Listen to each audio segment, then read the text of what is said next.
Muito obrigado, Padre Diogo, pela sua hospitalidade e tive agora o gosto de poder celebrar na Igreja da Misericórdia, que é tão bonita, não é? Da Misericórdia? Não, da Misericórdia. Da Misericórdia, exatamente. É lindíssima, que não conhecia. Cada vez que venho a Peniche, de facto, vejo sempre alguma coisa extraordinária, belíssima. Portanto, fico sempre muito a ganhar, não é? Pelas minhas vindas cá. Portanto, não é nenhum sacrifício, é um grande prazer também. E queria agradecer também a vossa presença e espero poder dizer alguma coisa que vos seja útil. Também agradeço ao meu homónimo, o Gonçalo, também ao Tiago e à Randy, porque também me têm acompanhado nesta iniciativa que tem vindo a surgir. Como nós sabemos, a ideia é um pouco esta de encontrar razões para a nossa fé e não ficarmos apenas numa aceitação pura e simples daquilo em que acreditamos, mas saber também porque é que acreditamos naquilo em que acreditamos, na medida em que isso é possível de ser provado, pode ser confirmado.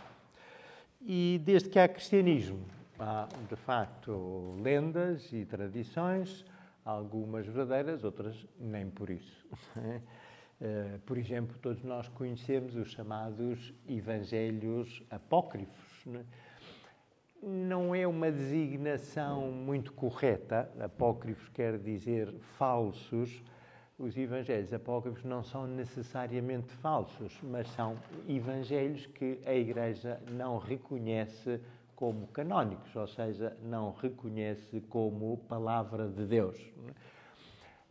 Mas a própria Igreja utiliza alguns dados que procedem desses textos. Por exemplo, nós temos a festa litúrgica de São Joaquim e Santa Ana, pais de Nossa Senhora. Esses nomes não aparecem nos evangelhos canónicos, mas aparecem nos evangelhos apócrifos. E, no entanto, a Igreja, ao aceitar essa designação, está também a reconhecer que há elementos verdadeiros nesses textos que, no entanto, não são parte da Sagrada Escritura, não são parte da Bíblia, portanto, não fazem parte da Palavra de Deus.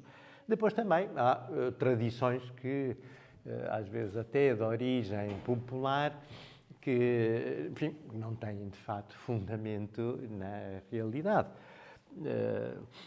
Recordo que numa ocasião estive, nos meus primeiros meses de padre, fui fazer um estágio em Santiago de Compostela e numa viagem de carro com mais 2 sacerdotes que eu conhecia bem e com quem estava à vontade, cometi uma imprudência, porque foi dizer, bom, isto de que Santiago está aqui não está muito claro. Não é?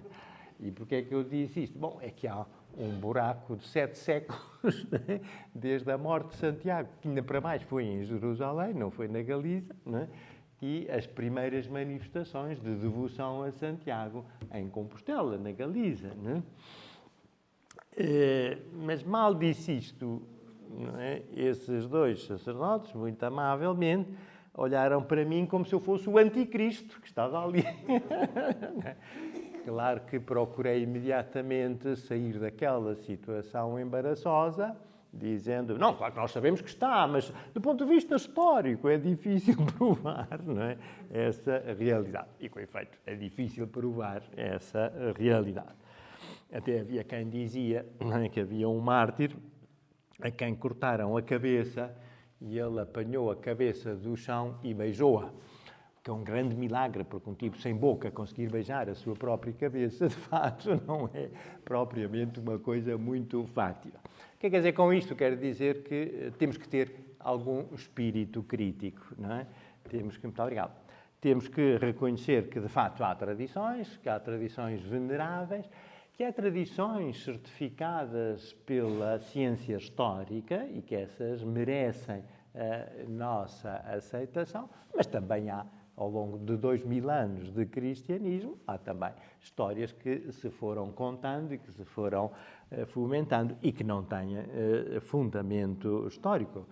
Por exemplo, também a presença de relíquias de São Vicente, né, em Lisboa, também é uma questão problemática, porque São Vicente não tem nada a ver com Lisboa, não é? Era de Saragossa e morreu em Valência, não é? Foi martirizado lá. Como é que vieram cá parar as relíquias? Não é? Claro que isto também tem uma explicação, que é que nós hoje talvez tenhamos alguma dificuldade de compreender. A mesma coisa digo em relação a Santiago. A importância das sedes episcopais e das cidades não se media pelo seu tamanho, nem pela beleza da sua catedral, nem pelo número de habitantes, que são talvez hoje em dia critérios em virtude dos quais conseguimos estabelecer uma certa hierarquia entre as sedes episcopais. Na Idade Média não era assim. Então a importância de uma sede episcopal era dada pela importância das relíquias que tinham. Não é? Porque é que era tão importante que o corpo do apóstolo Santiago estivesse em Compostela?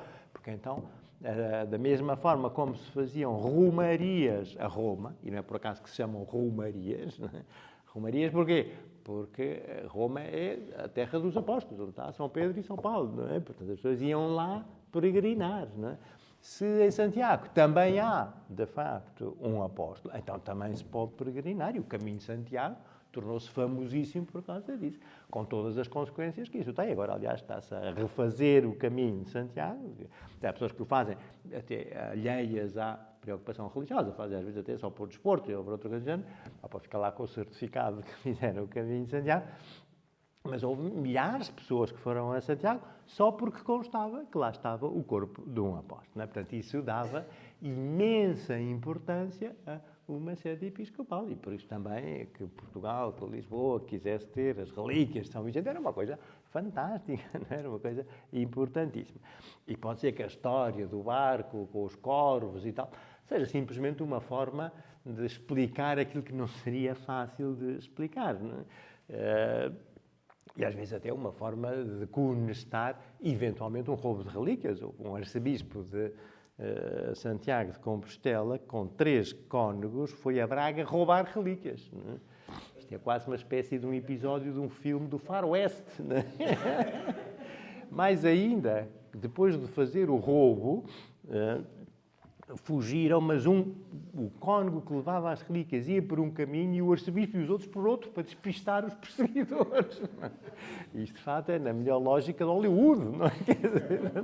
É uma coisa, portanto, mas quer dizer o quê? Que davam imensíssima importância às relíquias. As relíquias é que davam, de fato, brilho e davam relevância a uma sede episcopal, porque era algo que atraía as multidões. Ao atrair as multidões, aquele centro desenvolvia-se mais e então, de facto, ganhava uma maior importância também na Igreja. Bom, isto, portanto, levanta a questão de onde é que está a fronteira entre a verdade histórica e a ficção. O que é verídico e o que é lendário. Portanto, esta é a pergunta que se pretende responder, mas antes ainda de o fazer, permitam-me que me refira a algo que teve grande importância no estudo da teologia e, sobretudo, da exegese bíblica nos últimos tempos, que é precisamente a crítica racionalista à fé cristã. O que é que nós sabemos? Sabemos que a fé cristã é razoável. É razoável. O que é que isto quer dizer? Quer dizer que há motivos de credibilidade, que há razões, creio que até já na outra vez também falei sobre isso, mas, portanto, há motivos que justificam a nossa adesão às coisas em que nós cremos. Não é?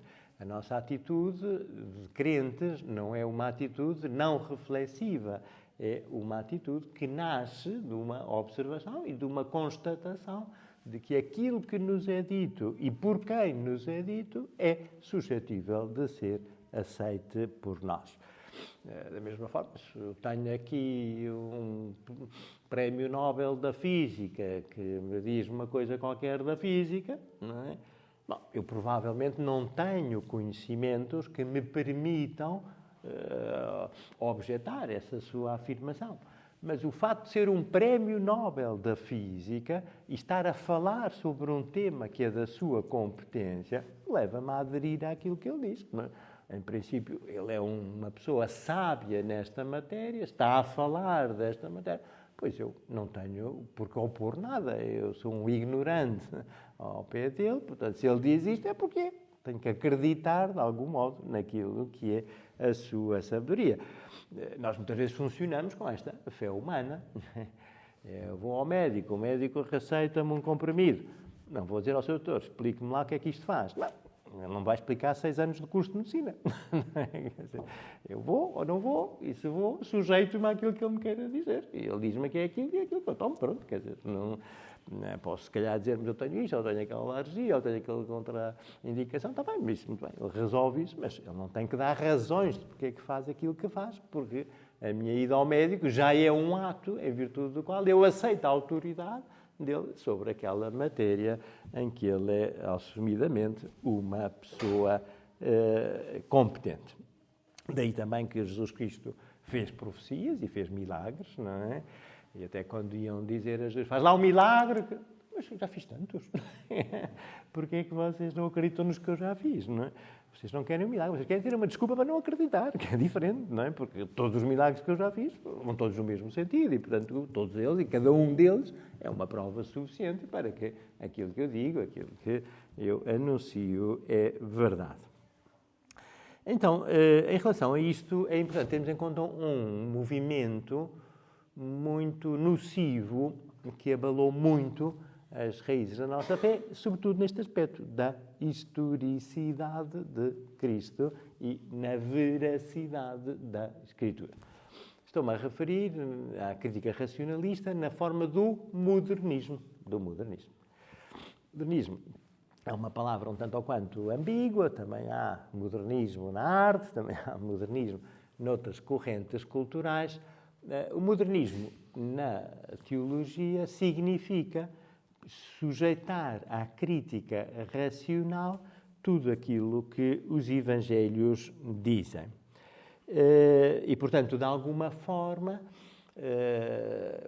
verificar tudo aquilo que a fé cristã aceita como verdadeiro à luz da razão. Ou seja, se alguma coisa que a fé cristã afirma e que não é racional, então não é crível, não é verdadeiro. O que é que acontece? Acontece que então não há nada sobrenatural, não é?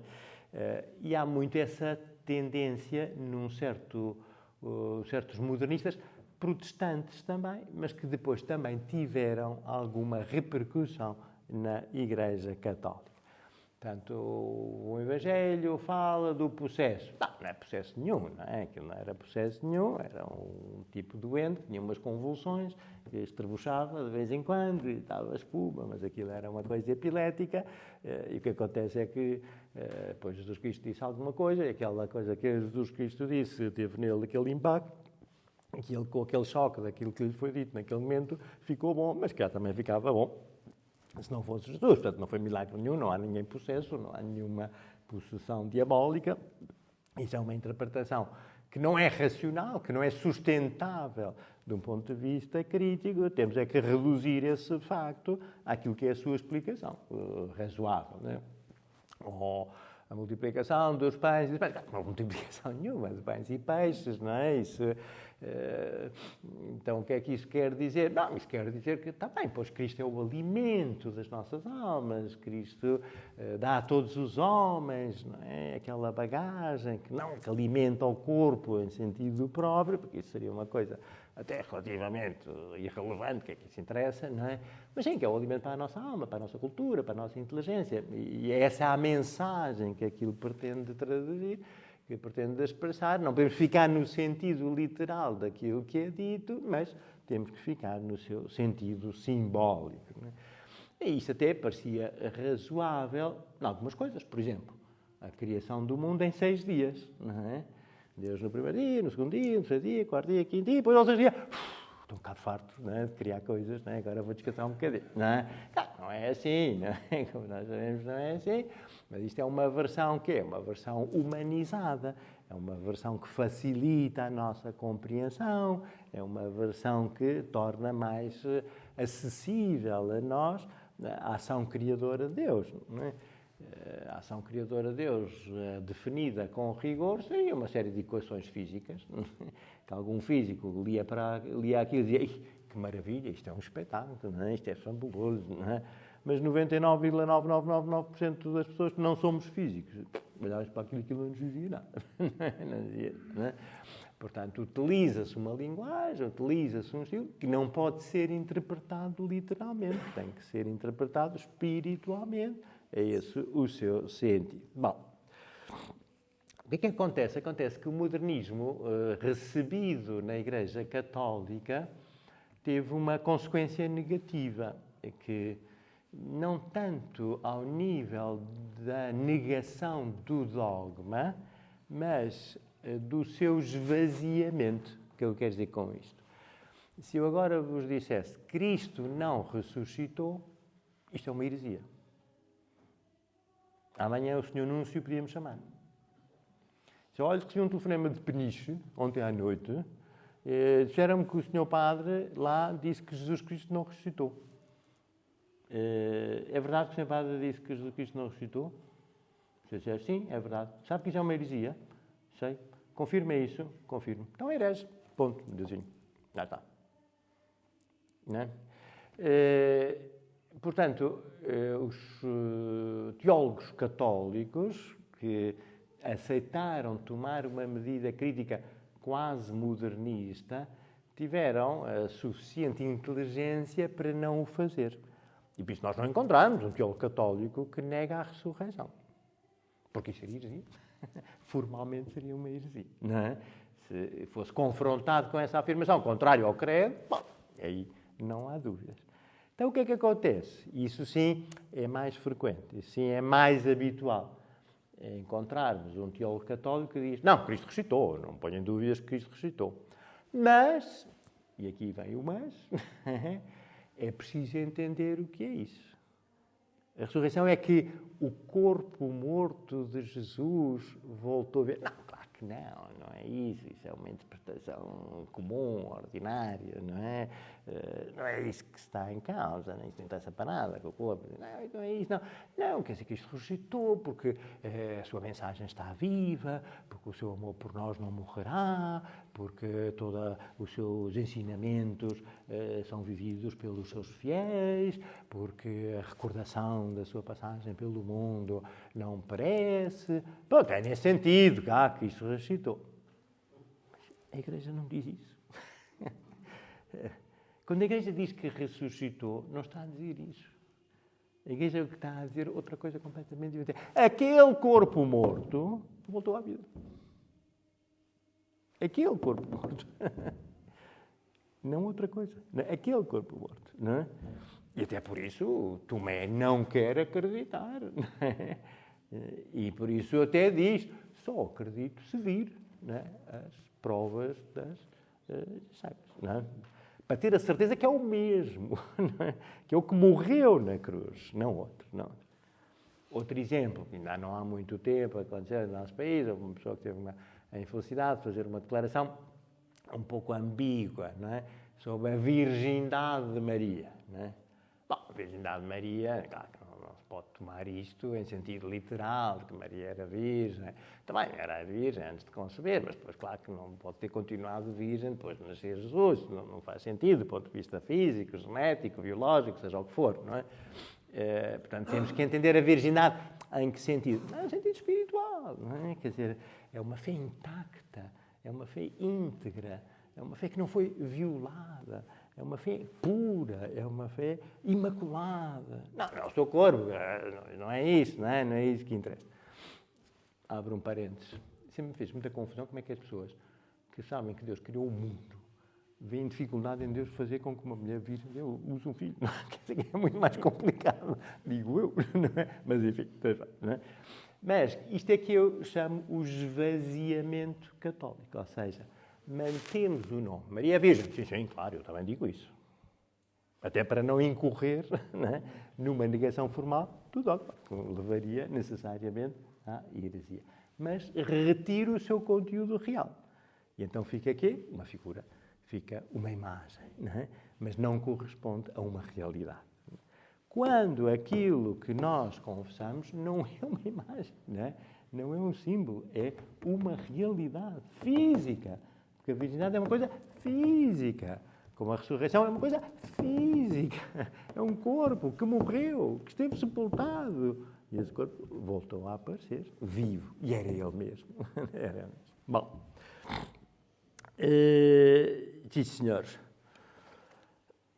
Então, podemos pensar, de alguma forma, que estas duas atitudes, quer o modernismo, digamos, protestante, quer o racionalismo católico, levaram a uma conclusão que é positiva, que é o método histórico-crítico. Ou seja, não posso dizer que tudo é mentira, não posso negar que há coisas sobrenaturais que são referidas nos Evangelhos, mas é razoável, é legítimo que a Igreja, com o método crítico, com o método científico, teste cada uma das afirmações que constam na Sagrada Escritura. E, portanto, nem todas têm por que ter a mesma credibilidade. E pode haver aspectos, eventualmente, que não sejam verificáveis e, então, não devem ser dignos de fé. 2 exemplos concretos. Alguns santos desapareceram do calendário. Porquê?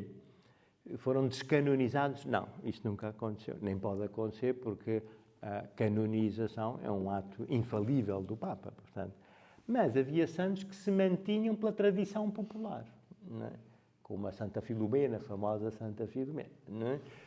O que aconteceu? Ou São Cristóvão, São Cristóvão também já foi do calendário, depois deixou de ser do calendário e tal. Se atribui a que ele teria levado Cristo e daí a ser o intercessor para as viagens, etc.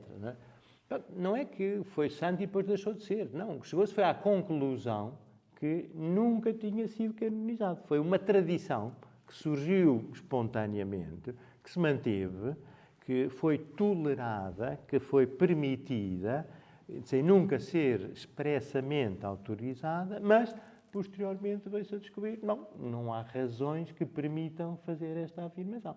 Portanto, não estamos a dizer que não existiu uma Santa Filomena. É provável que haja muitas Filomenas no céu, não é? Nós é que não temos conhecimento de nenhuma que, efetivamente, tenha sido objeto dessa declaração formal por parte da máxima autoridade eclesial, que é a única que pode declarar santo alguém. Um outro caso que ainda hoje referíamos, o milagre das rosas. O que é que toda a gente sabe sobre Santa Isabel de Portugal? O milagre das rosas. Das poucas coisas que nós sabemos sobre Santa Isabel de Portugal é que não fez o milagre das rosas. Porquê é que nós sabemos que não fez o milagre das rosas? Porque as crónicas mais antigas, que são as crónicas mais próximas à sua vida, nunca referem esse milagre, não é? Portanto, seriam os testemunhos das pessoas que seriam mais credíveis por ter convivido com ela e com as pessoas que eram contemporâneas dela, poderiam ter dado. Isso não aparece. O que é que acontece? Acontece que, sim, a sua tia-avó, Santa Isabel da Hungria, consta que fez esse milagre. Ambas eram Isabéis, ambas eram rainhas, ambas eram santas. Bom, pronto, foi daí que veio essa confusão e trouxe-se para a Santa Isabel de Portugal um milagre que ela nunca fez. Isto não quer dizer nada. A Rainha Santa é uma enorme santa. É uma santa fantástica, não precisa nada de estar a converter pães em rosas, porque mesmo sem converter os pães em rosas, não é? Já é uma grande santa. Mas aquele relato não tem fiabilidade histórica, não é? E, portanto, é necessário utilizarmos o método histórico-crítico a este relato. Como é que se vai? Vai-se às crónicas mais antigas, às crónicas mais próximas, às crónicas mais credíveis, pois bem, e descobre-se, ou está ou não está, se não está. De onde é que isto surge? Surge daqui, mas aqui há uma confusão, está-se a confundir com quem? Com aquela pessoa. Isto não há problema nenhum. Isto não põe em causa a nossa fé, não abala a nossa devoção, não é? Mas o que eu quero dizer com isto? Quer dizer que, sim, faz falta o método histórico-crítico, não é? Não podemos ter uma atitude ingênua, temos que ter uma atitude responsável, temos que ter uma atitude racional. E há coisas que sim, muito bem, a nossa razão é capaz de provar que aquilo é razoável, que aquilo faz sentido, que há razões para crer que foi assim, e há outras coisas que não, e essas têm que ser certamente postas de lado. Bom, muito bem, vamos então agora, assim, rapidamente, para não vos maçar muito, um aspecto que é um aspecto importante, mas claro que eu não vou poder agora aqui desenvolver isto, até seria mais interessante que fosse alguém competente na matéria, mas um bocadinho sobre a veracidade da Bíblia, não é? Uma vez que é a fonte principal do nosso conhecimento da fé. Então, uma coisa que é importante termos em conta é que a Bíblia não é um compêndio de história. Nem a Bíblia é um compêndio científico, um tratado científico.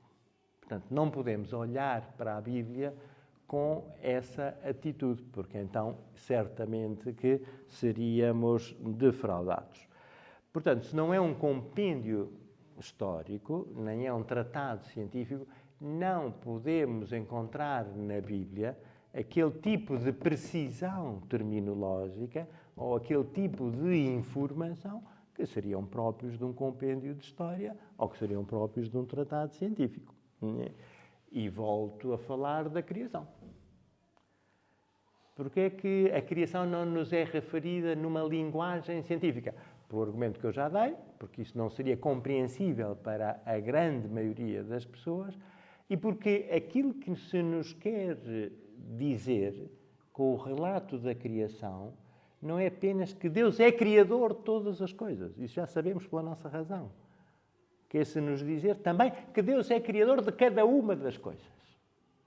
Cada uma das coisas. Porquê? Porque Deus não é um industrial que tocou num botão pum, e surgiu o mundo. Não. Deus é um Pai amorosíssimo. E, portanto, toda a criação e cada uma das coisas da criação tem o amor de Deus como sua explicação. Às vezes comparo com o carinho, o empenho, o desvelo que os pais põem no quarto do primeiro bebê. Eu sou o quarto, já não tive desvelo nenhum. Mas acho que o meu irmão mais velho é capaz de ter tido. Comigo já era. Tinha que ser eu a mudar as fraldas e tudo. Não, também estou a exagerar. Mas enfim.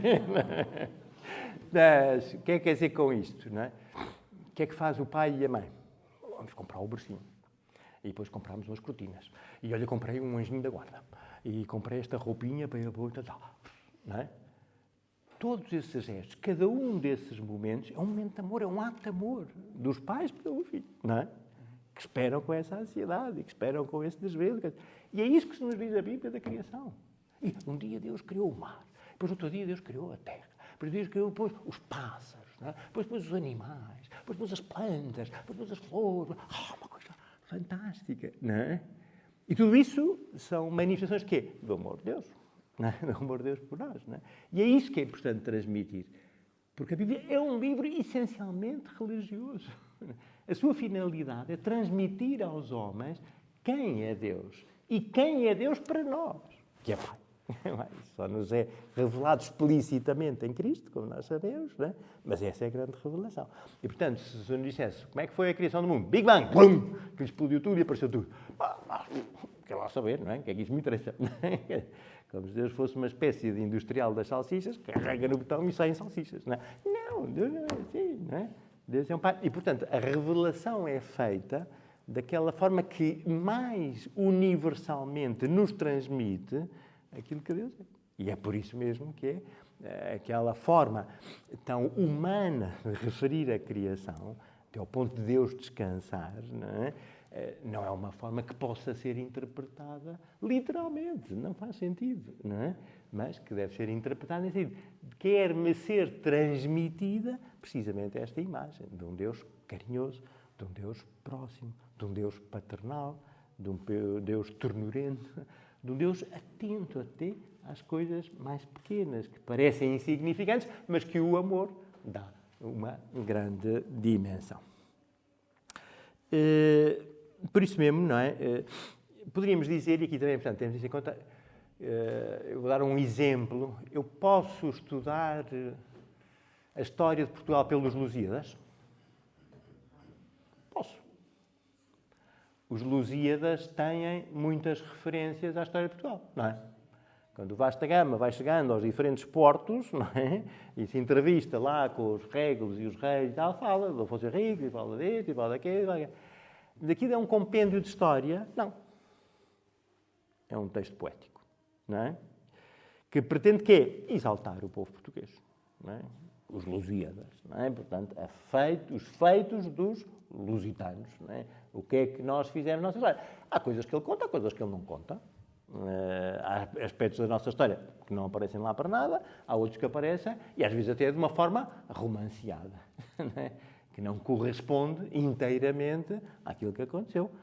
Os diálogos da Inês de Castro, quando lhe vão matar, e os filhos que ela teve, o Dom Pedro I, não é histórico, como é evidente, não é? Mas é uma forma poética de traduzir um drama real da nossa história na linguagem própria de um poeta. E, portanto, nós vamos pedir rigor histórico, não é? Pois também na Bíblia há muitas coisas que não têm esse rigor histórico, não é? Por exemplo, a datação ou as datas dos profetas, não é? Havia um que dizia com graça, não é? Que disse lá que como é que era? Não é o Melquisedeque, mas era outro assim parecido, tinha 900 anos. Mas havia alguém que dizia que... Quem? Matusalém, exatamente, Matusalém. Tinha 900 anos, mas havia alguém que dizia, mas não se preocupem, porque ninguém lhe dava mais de 800, não é? Portanto, estava muito bem conservado, não é? Tirar 100 anos não é mau, não é mau. Não tinha 900 anos, não é? Não tinha 900 anos. O que é que acontece? Os profetas tinham uma ideia de que o mundo existia há 4.000 e tal anos, portanto têm que preencher um grande período de tempo, lembram-se de 10 pessoas, e então vamos distribuir as 10 pessoas por esses 4.000 e tal anos, e assim fica tudo preenchido, não é? Se agora fosse pedir a cada uma das pessoas aqui presentes, faça uma lista a todos os reis de Portugal, se calhar faltavam alguns, não é?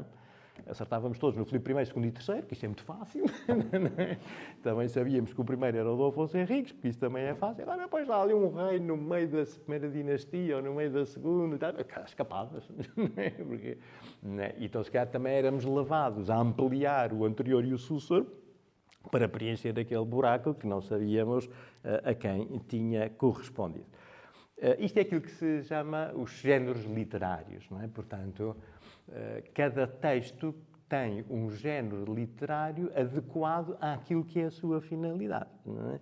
Portanto, os Lusíadas têm um género literário, que é a poesia, que é um poema heróico, que é feito à medida de Homero e da Ilíada e tal, enfim, mas que não tem uma finalidade de precisão histórica. Não vamos estudar a história por aquilo que ele diz, não é? Embora diga coisas históricas que aconteceram verdadeiramente, mas que não com esse sentido. E com a Bíblia é um pouco a mesma coisa também, não é? Quer dizer, temos que ler a Bíblia neste sentido. A Bíblia é verdadeira, porque é verdadeira revelação de Deus. É verdade o que vem na Bíblia, mas é verdade neste sentido. É aquilo que Deus nos quer transmitir de si próprio. É aquilo que Deus quis revelar aos homens. É aquilo que Deus quis que nós conhecêssemos dele. Bom, e isso também é bom. E, portanto, podemos dizer, e aceitem esta afirmação como uma hipótese aceitável, podemos dizer que toda a Bíblia é uma parábola, não é? Se agora vos perguntar, a parábola do filho pródigo é verdade ou é mentira? É plausível. É plausível. Não pode acontecer uma situação daquelas. Não. Então, porque o pai não perdoa. Eu tenho muita pena, fico desiludida. Eu gosto muito dessa parábola. Sem dúvida, sem dúvida. Mas, quer dizer, imagina um pai de Bragança, tem o filho a estudar em Lisboa, o filho chumba tudo, não é? Gastou tudo, volta para Bragança, não é? O pai faz-lhe uma festa.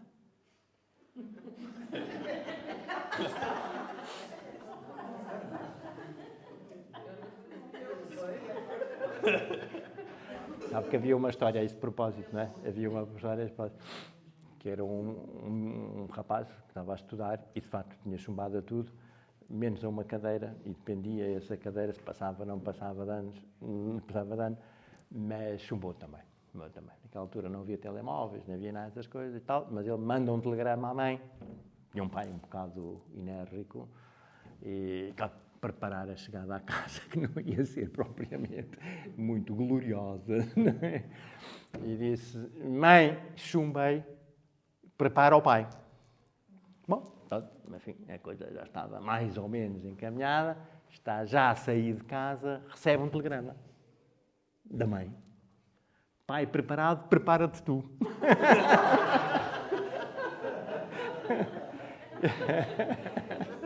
O que é que eu quero dizer com isto? Quer dizer, as parábolas são claramente exageradas. Não é? São claramente exageradas. Mesmo, repare, todas as parábolas. Inspiradoras, fantásticas, maravilhosas, lindíssimas. Não tenho nada contra isso, antes pelo contrário. Claro, sem dúvida. Mas são exageradas.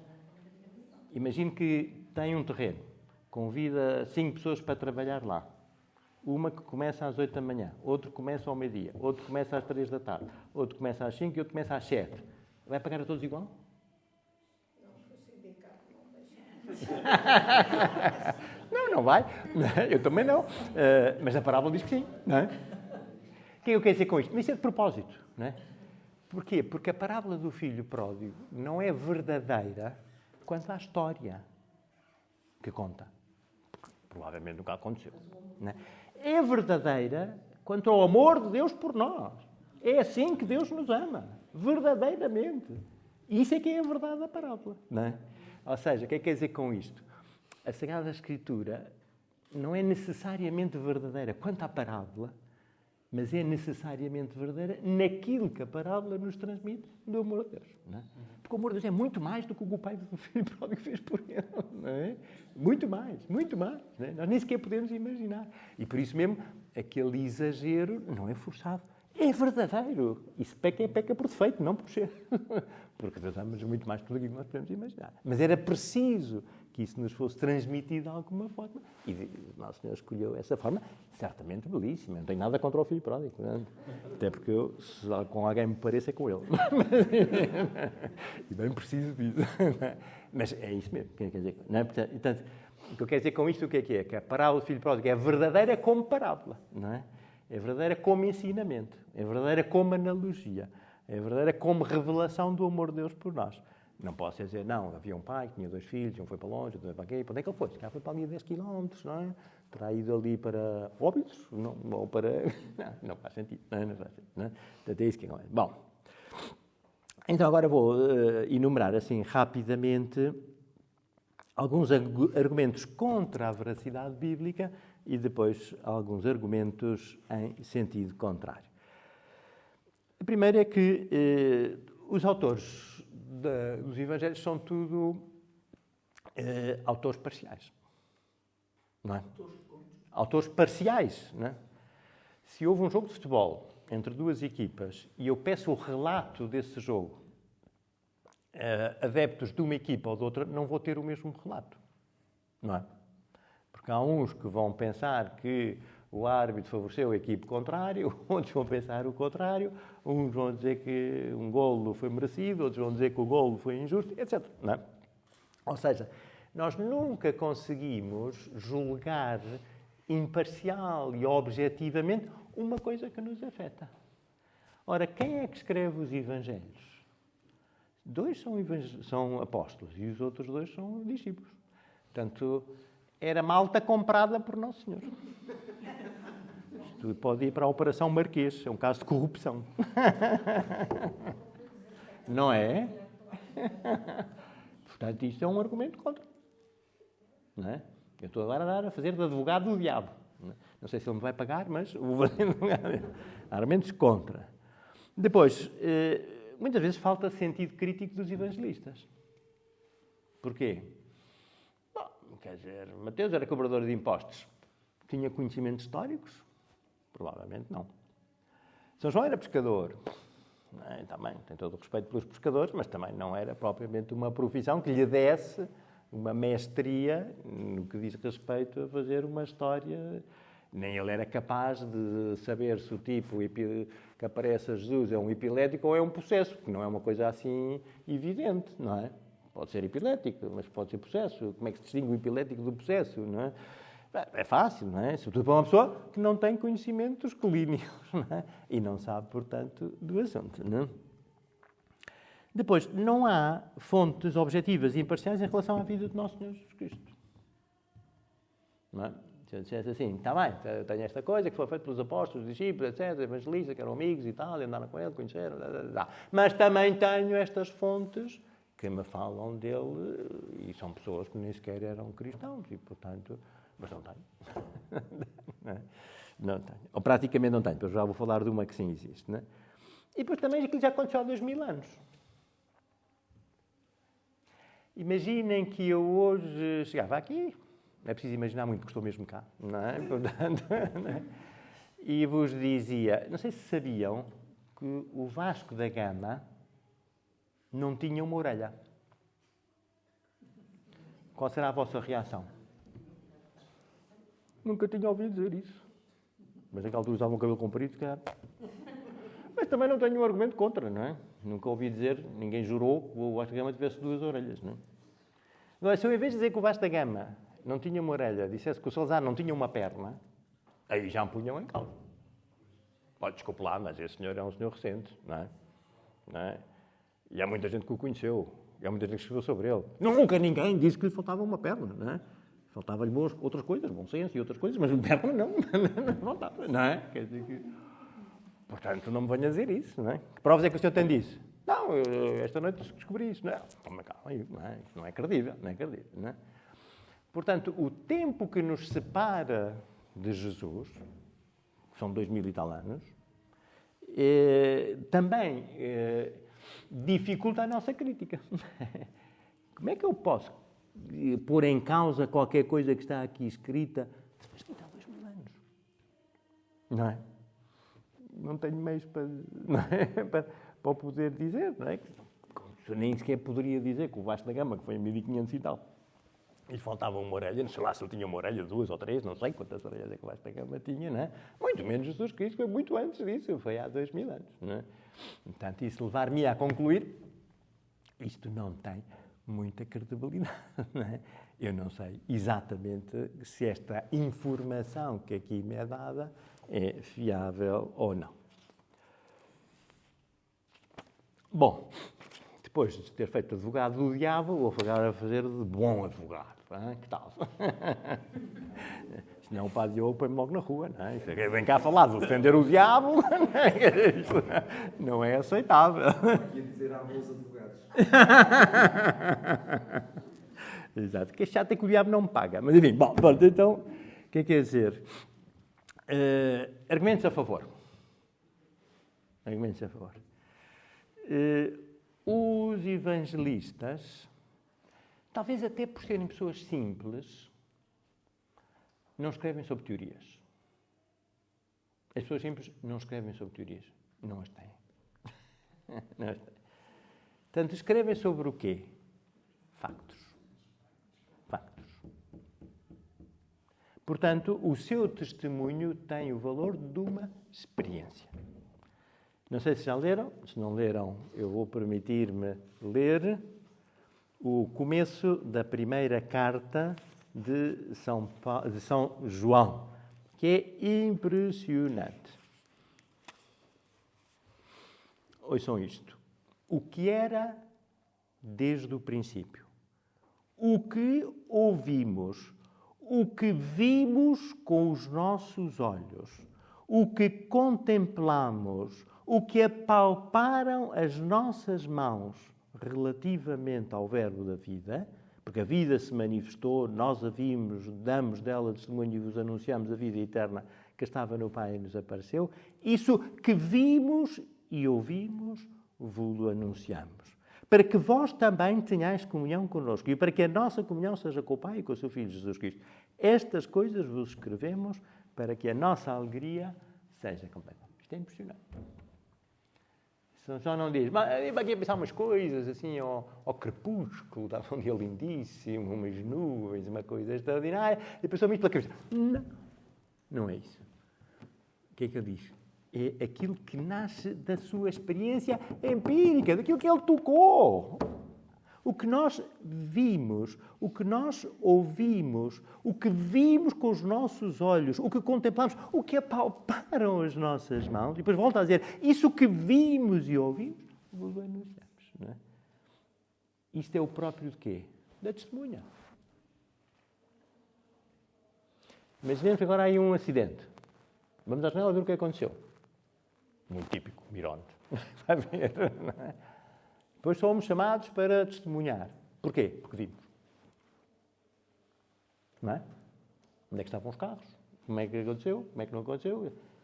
O valor da testemunha vem da sua presença, daquilo que ele viu naquele lugar, sendo ainda para mais uma pessoa independente. Não é? Bom, é bom também termos em conta que eles não só viram, mas também o fato de serem 4. Se eu tivesse só um evangelho, esse evangelho nunca seria objetivo. Se no fim de hoje, desta sessão, vos perguntarem a 4 pessoas diferentes o que é que aconteceu, não vão ser coincidentes os vossos relatos. Porquê? Um tira uma coisa, outro tira outra. Nenhum vai dizer, foi na praia, foi muito bom, estávamos todos a nadar. Não. Mas uns vão dizer que, falou disto. Outros que não vão dizer que falou disto, falou de outra coisa. Né? Ou houve aquela pergunta, ou houve aquela coisa. Muito bem. Isso é o normal. E por isso também é normal e é também sinal da veracidade dos relatos evangélicos a sua concordância no essencial e a sua diferença no acidental. Houve uma vez que havia um exame na universidade. 3 alunos não estavam preparados para o exame. Então inventaram uma história. Foram dizer ao professor, professor, não podemos fazer o exame porque ontem à noite saímos os 3 de carro, fomos assaltados por um grupo de delinquentes que nos roubaram o carro, nos espancaram, ficámos feridos, tivemos que ir pelos nossos próprios meios para Lisboa, chegámos tardíssimos. O professor deve compreender que não estamos em condições de poder fazer o exame, não é? Depois disso que nos aconteceu. E o professor disse, pois com certeza, de facto, se vos aconteceu isso, compreendo perfeitamente que não estejam em condições, não é? Então marcamos o exame para amanhã, apareçam cá à tarde, não é? E fazem o exame. Bom, ficaram os monstros satisfeitos, temos mais um diazinho para estudar, não é? Dia seguinte, chegam lá os 3, e o professor o que é que faz? Põe um em cada sala. Salas diferentes, 3 salas. E o questionário era muito simples. A que horas foi o assalto? Quantos eram os assaltantes? Qual era a marca do carro? Quais foram as feridas que tiveram? É muito fácil 3 pessoas porem-se de acordo em relação a uma mentira no seu geral. Em relação aos pormenores, não. Claro que foram logo apanhados, não é? Chumaram. O que é que quer dizer com isto? Os 4 evangelhos concordam no essencial. São 4 visões diferentes. Sim, é verdade, não é? Mas concordam no essencial, no que é importante. Isso é um sinal da sua veracidade. Depois, é interessante também, e é fundamental este aspecto, a atitude dos apóstolos, e já o referi há pouco, não é uma atitude crédula. É uma atitude crítica. Jesus precisava de aparecer ressuscitado? Não. Porquê? Ia bastar a palavra dele. Eu ao terceiro dia ressuscitarei. Agora acreditem. Se não quiserem acreditar, não acreditem. O problema é vosso. Não precisava de aparecer. Se ele disse, não é? Cristo nem sequer disse, eu depois ressuscitarei. Disse quando iria ressuscitar. Ao terceiro dia ressuscitarei. E não há ninguém, nem sequer as santas mulheres, que dizem, olha, não está cá, ressuscitou. Não está cá, roubaram. O cadáver estava aqui, agora não está. Alguém levou. Não é? Até Maria Madalena chega lá, não encontra o cadáver, o corpo do Senhor, vai a correr a Jerusalém, e chama a atenção a Pedro e João, e Pedro e João, que eram um bocadinho machistas, o que é que dizem? Coitadas, está confusa, não é? Está um bocado baralhada. Isto é de manhã cedo ainda, a rapariga ainda está um bocado estremunhada, não é? Enganou-se com certeza. Tem que lá estar. Selaram a sepultura, nós não podíamos ir lá. E eles próprios não queriam que ninguém fosse, porque eles próprios selaram e puseram guardas. Tem que lá estar. Enganou-se, foi outro sítio qualquer, não é? E foram os dois. O livro mais divertido que eu conheço é a Bíblia. Porque São João está a contar o episódio mais importante da história da salvação, que é a ressurreição de Cristo. E o que é que São João diz? Íamos os dois a correr, mas eu ganhei. Eu ganhei, Alcaí. Ao homem não é isso que interessa. É verdade. Iam os dois a correr, mas um chegou primeiro. Essa não me atiram. É verdade, chegou lá os dois. E depois também há uma coisa muito bonita. Porquê? Não entrou. Ele podia ter entrado. Porquê que ele não entrou? Chegou para o Pedro, que é coitadinho, está com os povos de fora, né? Mas João podia ter dito. Ele negou 3 vezes a Cristo. Não é? Ele era chamado para ser o Papa. Não sei se é. Se calhar isto deve dar uma mudança aqui, não é? Tipo secretário de Estado português, não é? Às tantas foi demitido, não é? Não. Porquê? Porque ele não tinha nada que julgar, não é? Foi o Senhor que disse que ele era ele, que era ele, não é? E o João devia estar mortinho por entrar e ver se era ou não era, não é? Como é lógico, não é? Entra a parede e depois entra o João. E o que é que dizem os dois? Ressuscitou. Não, não dizem isso. Não. Acreditaram. Mas o que é que diz o Evangelho? Acreditaram, mas ainda não acreditavam que o Senhor iria ressuscitar. Acreditaram em quê? Maria Madalena. Olha, afinal ela tinha razão. Até encontramos os panos e tudo. Portanto, era mesmo aqui que ela estava. Mas levaram o corpo não está cá. E Maria Madalena, coitada, estava farta de corridas, não é? Tinha ido uma primeira vez sozinha para lá. Depois veio a correr, chamar São Pedro e São João. Depois foi, não sei se à velocidade de Pedro ou à velocidade de João, mas foi outra vez para o sepulcro. A rapariga já estava esbaforida, não é? E ficou lá à procura de Jesus, não é? E encontra alguém a trabalhar ali. O que é que ela diz? Sabes se Jesus ressuscitou? Não! Se foste tu que levaste o corpo, onde é que ele está? Não é? A ninguém lhe passa pela cabeça que ele ressuscitou. Mas Jesus disse N vezes que ia ressuscitar. Os evangelhos falam-nos de 3 vezes em que Jesus diz que iria ressuscitar ao 3º dia. Ainda para mais disse quando ia ressuscitar. É que ele era ao 3º dia. O que é que isto quer dizer? Eles não estavam predispostos a crer. Tomé é a mesma coisa. Estão todos menos Tomé. Jesus aparece. Os outros dizem, o Senhor apareceu. Não acredito. Se ele tivesse estado e não tivesse visto, está bem. Ainda é como o outro. Podíamos aceitar que não acredito. Eu também estava lá e não vi nada. Se ele não estava, não pode dizer. Não tem opinião sobre uma coisa que ele não pôde ver, nem pôde comprovar, não é? Ainda para mais, o Senhor tinha dito isso. Portanto, o normal seria Tomé dizer, pois, com certeza, vocês viram, não é? Eu acredito em vocês. Não é? Se agora algum de vocês me disser, hoje à noite choveu imenso, não sei onde. Eu acredito. Porquê? Porque é evidente. Não, porque essa pessoa merece-me crédito. Ali não era uma que dizia, eram 10 que diziam. Uma vez que Judas já não fazia parte do coisa, 10 a dizer a mesma coisa. Mas era uma coisa que o Senhor também tinha dito. E Tomé, não acredito. Não acredito.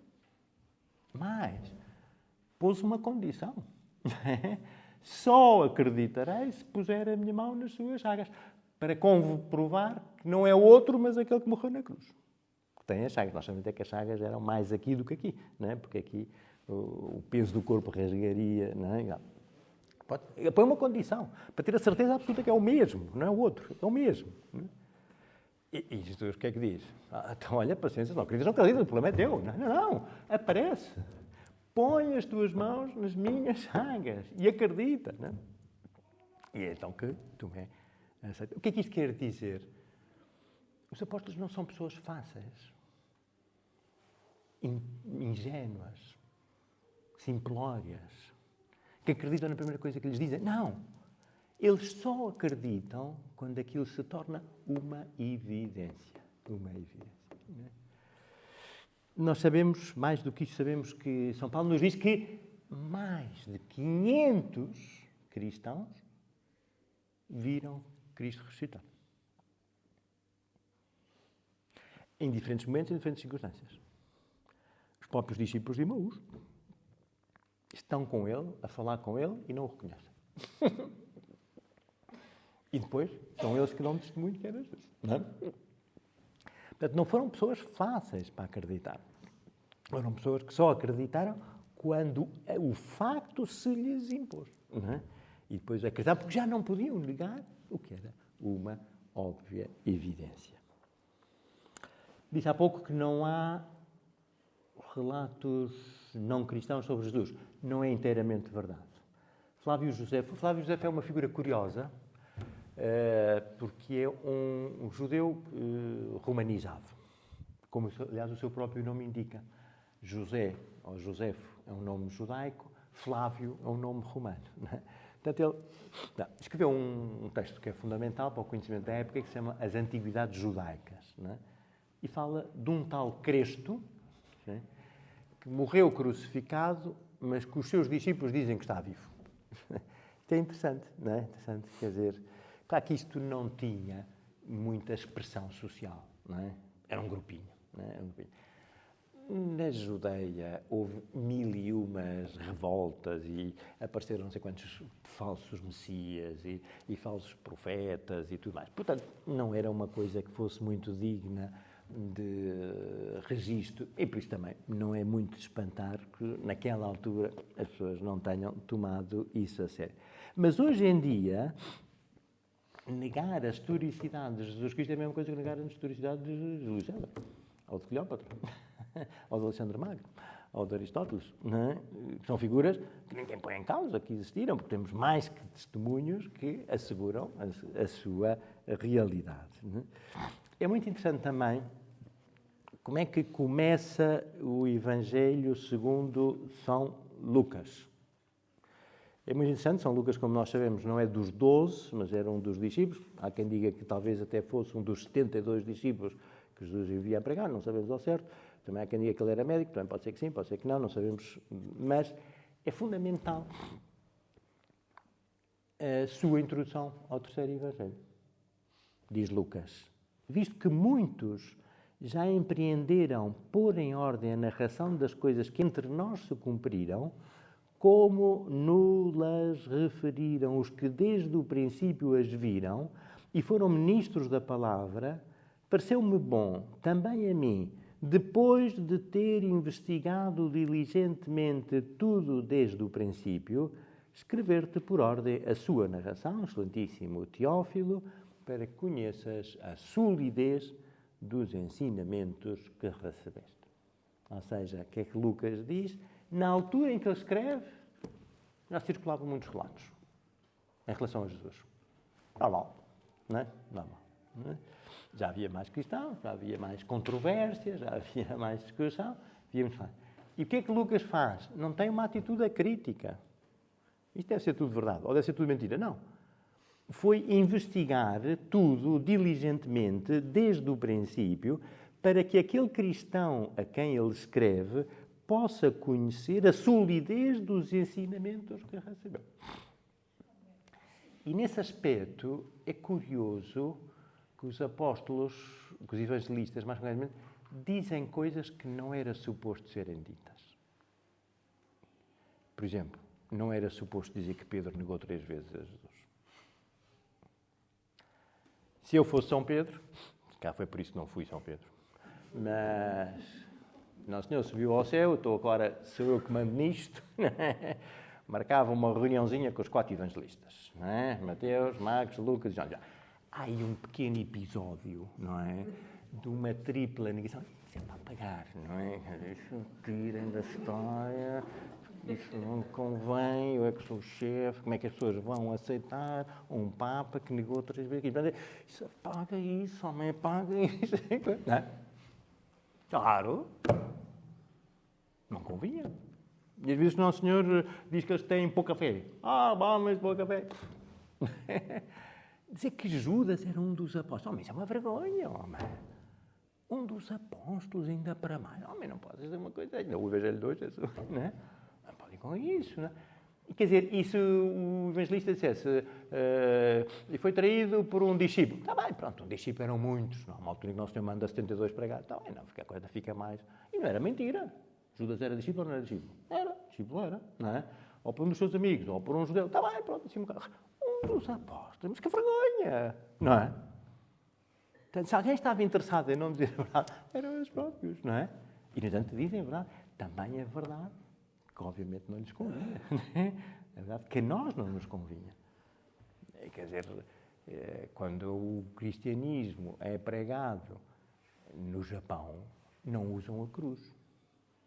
É vergonhoso. O quê?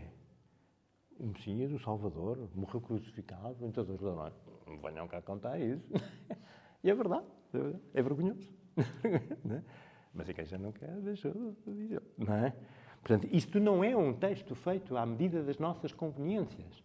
Daquilo que parecia mais razoável, daquilo que parecia mais lógico, daquilo que parecia melhor para a propaganda desta imagem ou desta religião. Não, não. Aquilo que aconteceu. São meras testemunhas. Não é? E por isso, quando vão procurar um substituto para Judas, o que é que procuram? Alguém que, como nós, viu tudo o que Jesus fez e aconteceu. Não é? Não é preciso que seja inteligente, nem que seja virtuoso, nem que seja piedoso, nem que seja sábio, nem que saiba a língua. Não, não, não é isso.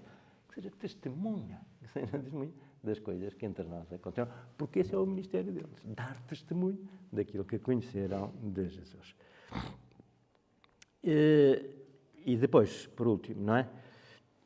Se Jesus não é Deus, como explicar que em 2023 nós, aqui em Peniche, estamos a falar dele? Se Jesus Cristo foi um carpinteiro, Nazaré, que não casou, não foi rico, não jogava a bola, não escreveu nada, não é? O que é que faz estar aqui a falar dele?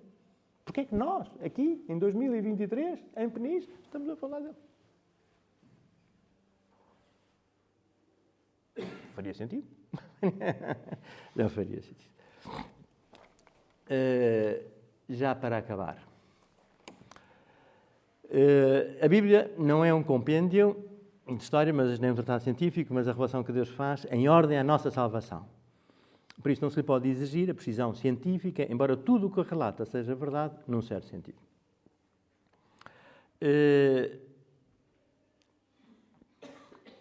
Não, peço desculpa. Exatamente, já vi isto. Já nem sei há quantos anos. Bom, já está. Muito bem, peço desculpa, obrigado. Portanto, conclusão. Há razões para crer, não é? Embora a fé, sendo razoável, não pode ser cientificamente demonstrada. Podemos ir ver crer em que Nosso Senhor Jesus Cristo, mesmo que nem tudo o que afirmou, possa ser provado. Isto é importante também, quer dizer, eu acredito na presença de Jesus na Eucaristia. Acredito. Sei explicar? Não. É um mistério que me ultrapassa. A mim e a todos. Eu posso acreditar na Santíssima Trindade? Posso. E devo. Não é? Sei explicar a Trindade? Não. Não sei. Não é? Sei que não é absurdo, não é? Que não é irracional, mas não posso explicar. Não posso explicar. Mas posso acreditar pela pessoa que me disse. E a minha fé, porque é que nós, na oração, sobretudo na oração litúrgica, passamos a vida a dizer por Cristo Nosso Senhor, por Cristo Nosso Senhor, por Cristo Nosso Senhor. Por isso mesmo. Eu acredito por Cristo Nosso Senhor. Não é porque é evidente. Não é porque não podia ser de outra forma. Não é porque tem que ser mesmo assim. Não. É por Cristo. Porque Cristo disse. E se Cristo disse, eu acredito, porque foi Ele que disse. Se não tivesse sido Ele a dizer, eu não acreditava. Muito bem.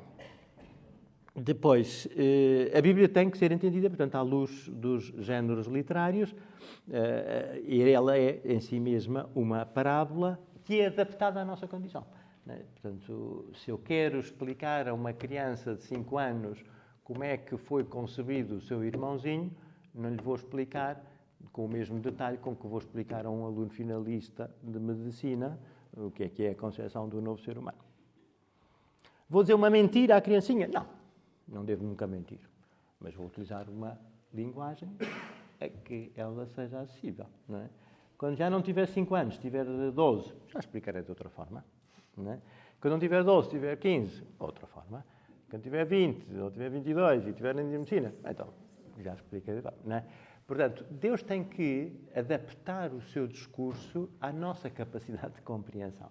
E por isso mesmo, porque é que Deus no Antigo Testamento parece tão severo? Não é severo, mas Até temos palavras lindíssimas, não é? Uma mãe pode se esquecer do seu filho, pois é, mesmo que uma mãe se esqueça do seu filho, eu nunca me esquecerei. Isto é lindíssimo. E é o Antigo Testamento, não é? Não há o Deus do Antigo Testamento, que é um Deus cruel, furibundo e tal, e o Deus do Novo Testamento, que é um Deus melhinho, engenhoso. Não, o Deus é sempre o mesmo. Mas o que é que acontece? O homem do Antigo Testamento era bruto que mais caso. E por isso era preciso que Deus fosse muito enérgico naquilo que dizia. Mesmo assim, nem todos aprenderam, não é? Quer dizer, o que é que acontece hoje em dia? Toda a gente pensa que vai tudo para o céu, porque é tão bonzinho, é tão amoroso, é tão querido, é tão coisa. Eu também não fiz mal nenhum a ninguém, não é? Pois claro que vou para o céu, não é? Nem o céu seria céu se eu não lá estivesse, não é? Quer dizer, não é? É verdade, não é? Portanto, Deus tem que adaptar o discurso, não é? Em função daquilo que mais nos convém. E por isso mesmo, o estado da humanidade, na altura em que começa a revelação, é muito diferente do estado da humanidade em que hoje nos encontramos. Não é? Muito bem, sim senhor. Depois, e agora, sim, vou ser só sintético, há muitas provas que seriam interessantes desenvolver, não hoje, não é? Provas científicas que confirmam verdades da fé. Ou até mesmo provas científicas que confirmam o valor religioso, né, de algumas realidades que também afetam a nossa fé. Por exemplo, os milagres eucarísticos. Há uma série de milagres eucarísticos, até neste século, que atestam a veracidade da presença real de Jesus no sacrário. 2 na Polónia, recentemente. Uma sagrada hóstia caiu ao chão, não estava própria para consumo, e fez o que se deve fazer nestes casos, que é agarrar na sagrada hóstia, com cuidado, para que não se perca nada, põe-se numa tacinha no sacrário. E espera-se com água. Espera-se que se dissolva. Dissolvida, já não é a sagrada hóstia, portanto, já não está a presença eucarística, e pode-se reverentemente deitar essa água no campo, no terreno, etc. Assim fez o senhor padre, passados uns dias foi lá ver como é que estava, não estava nada branco, estava uma coisinha encarnada. Achou aquilo esquisito, uma hóstia branca, como é que estava uma coisa encarnada, achou aqui um bocado estranho, deixou mais uns dias, foi lá ver e continuava uma coisa sólida, encarnada, pequenina, pediu a um médico da paróquia que visse o que é que era, que examinasse, explicando-lhe qual a origem. E o médico chegou à conclusão: isto é uma parte do tecido de um coração humano. A hóstia, materialmente, é bom, não é? Antes de ser consagrado, é bom, não é? Sim. Bom, o padre ficou um bocado surpreendido com aquilo. Foi falar com o bispo. Mas, senhor bispo, aconteceu-me isto. O bispo perguntou: mas esse médico é católico? É. Então agora vai fazer isso com um médico não católico, que seja bom médico, que seja um bom especialista. Não lhe diga a proveniência deste material, qual é, mas diga-lhe que tenha o máximo cuidado, não é? Porque não se pode perder absolutamente nada disto. E assim fez. E este especialista, não católico, disse: olha, isto é uma parte, um tecido, um coração humano em grande esforço. Como é que isso se explica? Isso é um dado científico. Não é? O milagres eucarísticos é uma série deles. Não é? Bom, o Santo Sudário não é relíquia, nem é da Igreja, nem é de fé que aquilo seja o lençol que envolveu o corpo morto de Cristo. Não é? Mas cada vez há mais certezas científicas nesse sentido. Tem uma coisa singular. Houve uns cientistas que apressadamente disseram, em 1988, que aquilo era de entre 1260 e 1390. Século XIII ao século XIV. Depois descobriu-se uma coisa curiosa. O homem do sudário, assim chamado para não estar já, não é, a fazer nenhuma afirmação que possa ser contraditada, o homem do sudário teve 2 moedas do século I para manter as pálpebras fechadas. Então quer dizer que em 1260 foram buscar uma moeda com 1260 anos para pôr em cima de um cadáver? Sabe-se que o homem do sudário foi chicoteado com o mesmo chicote que usavam os soldados romanos. Em 1260, houve uma pessoa que foi chicoteada com o chicote que usavam 1200 anos antes os romanos. O homem do sudário foi crucificado. No século XIII ou XIV, houve alguém crucificado e não se sabe nada. Porquê que os apóstolos não nos falam da crucifixão? Porque era normal, na altura. Muita gente era crucificada. Por isso que é que eles dizem? Agarraram-nos o garranel e crucificaram. Nós hoje não sabemos isso. Não é? Se eu agora vos explicar que eu saí daqui, peguei no carro e arranquei. Percebem ou não percebem? Percebem? Arranquei o carro, do carro a trabalhar. Daqui a 500 anos cá não percebem. Arrancou o quê? O que é que o homem arrancou? Não sabe isso, não é? Mas eu, para vocês, não preciso explicar. Para daqui a 500 anos preciso. Porque é que os apóstolos não explicaram o que é crucificar? Todas aquelas pessoas para quem eles escreviam sabiam exatamente o que ele estava a dizer. Não? Nós não. Por isso, anos e anos e anos e anos representámos os cravos aqui, não era aqui. Anos e anos e anos e anos representámos a coroa dos espinhos como um aro. Não era um aro, era um capacete. Porque as coroas orientais não são simplesmente, não é, laterais, mas também fechadas, não é? Soubemos porquê? Através do Santo Sudário. O Santo Sudário não confirma tudo, até corrige algumas das coisas que nós supunhamos que sabíamos, não é? Mas por uma suposição que não tinha fundamento na realidade. Mais duas coisas interessantes, não é? Uma, Nossa Senhora de Guadalupe, a imagem de Nossa Senhora de Guadalupe. É uma imagem misteriosa, milagrosa, podíamos dizer. Tamanho mais pequeno que o normal, porque o camponês, o João Diogo, faz assim e tem aqui estampada a imagem de Nossa Senhora. Portanto, é mais pequenina que o normal. Aquilo é um tecido paupérrimo, porque era o que usavam os camponeses daquela altura. Não é? Um tecido que já se devia ter desfeito, porque ele tem 500 anos, não se desfez. E exames microscópicos à pupila do olho de Nossa Senhora detectaram lá 7 pessoas. Que eram as pessoas que o índio tinha à sua frente quando fez isto. Vê-se claramente quem é o bispo e as pessoas que estariam ali nessa altura. Alguém consegue pintar isto? Ninguém, não é? É absolutamente impossível, não é? O milagre de Fátima também. Podemos explicar o milagre de Fátima? Podemos. Foi o sol que andou às voltas? Não. Porquê? Só há um sol. Não há um sol municipal.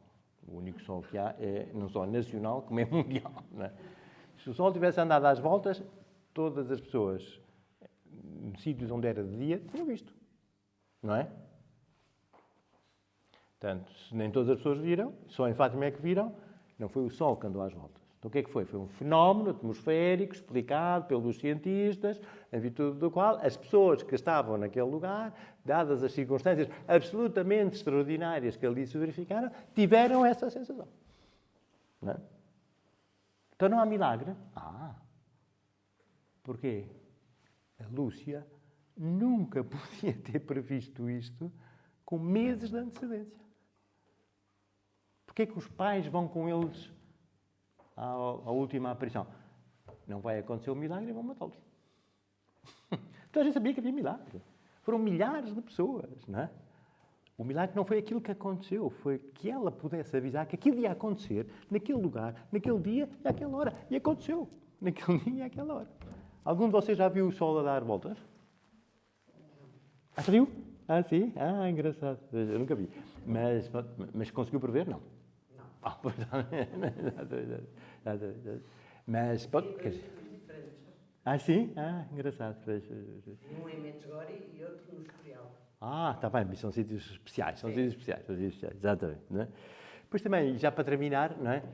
Uma coisa muito interessante, Papa Pio XII, havia sempre a noção de que a Basílica de São Pedro estava construída sobre o sítio onde estaria sepultado São Pedro, mas típica coisa, não é? Diz-se, pensa-se, julga-se que é assim, mas se é, se não é, não se sabe bem. Bom, Papa Pio XII iniciou escavações arqueológicas no subterrâneo da Basílica de São Pedro.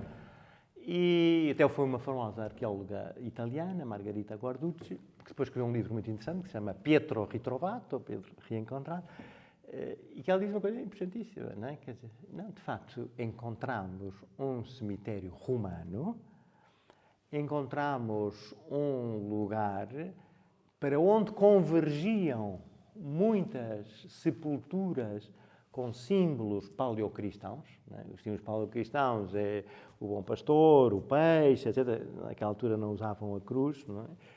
Que querem aproximar-se de um sítio. E nesse sítio encontramos uma inscrição em grego, Petros Enin. Pedro está aqui. Portanto, o que é que isso quer dizer? Sim. Provavelmente Pedro estava ali. Quer dizer, era uma tradição. Sim, uma tradição. Mas os estudos arqueológicos posteriores confirmaram que era uma tradição fidedigna. Não é? É curioso que os primeiros cristãos, e até por isso havia uma opinião contrária, os primeiros cristãos divulgaram que Pedro não estava ali, mas numas catacumbas. E depois, explica ela, isso foi uma manobra de diversão dos próprios cristãos, para que não profanassem a verdadeira sepultura de São Pedro. Não é? Vamos fingir que ele está noutro sítio, para que, se alguém quiser profanar a sua sepultura... Não. Portanto, o que é que isto quer dizer? Quer dizer, bom, de facto, há tradições que têm, de facto, valor e que a ciência, neste caso a arqueologia, pode chegar a essa conclusão. Não é? Pode chegar a essa conclusão.